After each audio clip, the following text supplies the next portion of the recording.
Hello Math 2 students, and welcome to the factoring difference of two squares video.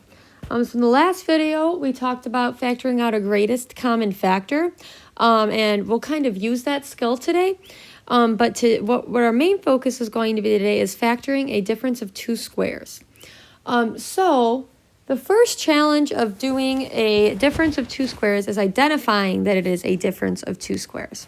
All right, so it's always going to be in the form of something minus something. I know that sounds silly, but first let's think about its difference, right? Remember back in like elementary school, you had to learn like different words that went with different operations. And the word difference is the same as subtraction, right? So when you have difference of two squares, that tells you that you're going to have a subtraction sign. Then it's two squares, right? You want two perfect squares.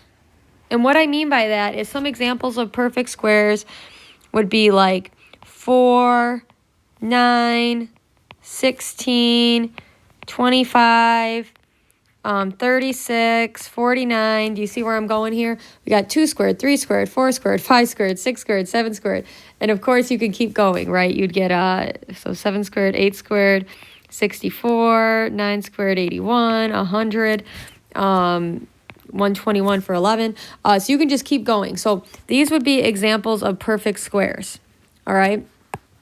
And then other examples of perfect squares in terms of variables would be things like x squared, x to the 4th, x to the 6th. It's going to be something with an even power, all right? Basically, perfect squares are something that you can take the square root of and have nothing left inside of the root, okay? So let's look at some examples. So the first example here has 9x squared minus 4. All right, so I want to point out that you can take the square root of 9x squared and you can take the square root of 4. When I take the square root of 9x squared, I get 3x. All right, and that's what they're showing here. All right, they're saying, well, 3x squared, right? If you take the square root of something, you square it to get back to where you started. So they're showing that you could rewrite that as 3x squared, and you can rewrite 4 as 2 squared, right? You take the square root of 4 and you get 2. Okay? Now, the general form, all right, if you look here, you have a squared minus b squared. The general form is you essentially take the square root of both of these. The square root of the first one goes in front. The square root of the second one goes in back. And then you always do a plus and then a minus. All right, so notice the square root of this first term was 3x. So we got 3x and 3x. The square root of the second term was 2. We got a 2 and 2. Then you do a plus and a minus. All right. Now let's talk about why this problem works. How do we end up with what we end up with? So remember on the 2.8 Ready, Set, Go, you saw that in certain kinds of problems that middle term always dropped out. In perfect squares, that middle term is always going to drop out. And let's see why. All right, let's FOIL this out and see what happens. So we get our f, we get 9x squared, we get our o, which is a minus 6x, we get our I, which is a plus 6x, and then we get our L, which is a minus 4. Let's combine like terms. We get 9x squared, and look what happens to these middle terms. Negative 6x plus 6x is going to give us 0. So those guys drop out, and then we're just left with a minus 4, right? Again, notice how you can FOIL out to make sure you got the right answer. So with perfect squares, what happens is that middle term always drops out. All right, and that's how we end up with this setup, I guess. Now let's look at this other example. So when I look at this guy, well, I can't take the square root of 3 and I can't take the square root of 75, at least nicely. All right, I could take the square root, but I get like a gross decimal answer. So what you want to look for first is the greatest common factor. All right, you want to make sure that you're looking for that greatest common factor. So let's look. Can I pull something out of this? Well, I can pull a 3 out of 3x squared and 75. So when I take my 3 out, notice how I get perfect squares, right? I can take the square root of x squared, which is just x. I can take the square root of 25, which is just 5. Then I'm going to go ahead and separate it like I showed you, right? You do the first term, last term, and then plus minus. Then, of course, you got to keep that 3 out in front because you factored out that 3.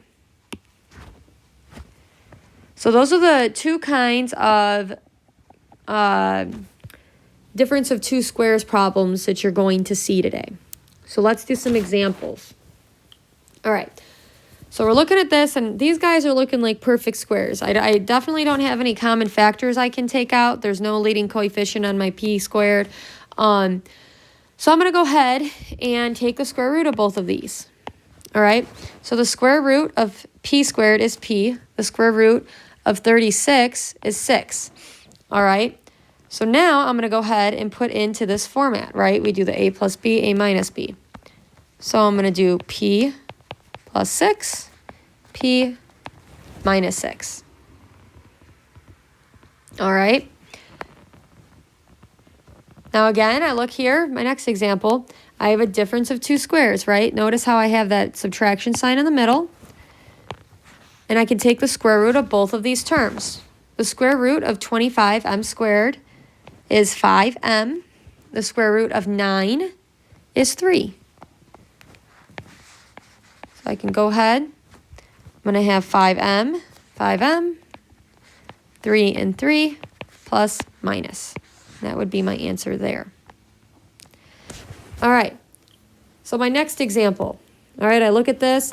Ew, I can't take the square root of 2 and I can't take the square root of 18, right? If you plug that into your calculator, you're going to get some nasty numbers.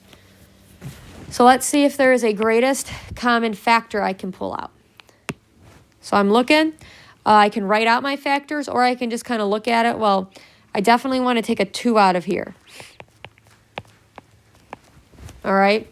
So if I take a 2 out, I get x squared minus 9. So I can go ahead now. I'm going to take the square root of both of these things. And notice again, this inside here is a difference of squares, right? We have a subtraction sign and two perfect squares. So this guy is an x. This guy is a 3. So I'm going to do my setup. I get x, 3 and 3, plus minus. All right. So I got this last one. Now, remember how I wrote out all of those perfect squares that you can be on the lookout for? These guys are 2 of them, right? 81 is 9 squared, and 121 is 11 squared. All right? So again, I got perfect squares here. So let's go ahead and take the square root, or I should say difference of perfect squares. I'm going to take the square root of both. I get 9x and 11y. I'm going to do my setup.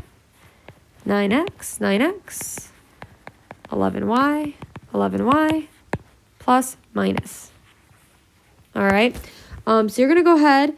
During class, we're going to work on this worksheet here. Some of them are going to be like the first 2, or I guess the problems 1, 2, and 4, where you do not need to take out a greatest common factor. Some are going to be like example 3, where you do need to take out a greatest common factor.